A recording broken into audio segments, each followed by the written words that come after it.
Aga budism, taoism, kas need on siis puhtamad? Neis ei ole vägivalda sellisel viisil. Aga neil on üks väga oluline aspekt puudu, millest ma siin palju olen rääkinud.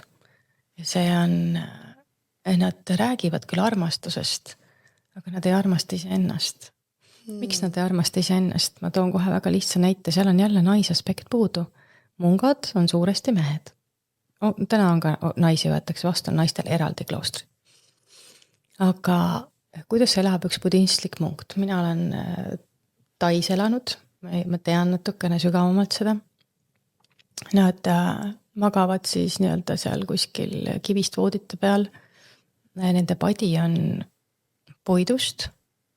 Nad tõused hommikul mingi 3-4 ülesse, palvetavad, lähevad, kerjavad süüa, peavad sööma nagu hästi minimaalselt, vist 1 korra päevas, maksimaalselt 2. Siis nad teevad tööd, et nad on hästi askeetlikud. Milles siin probleem tekib?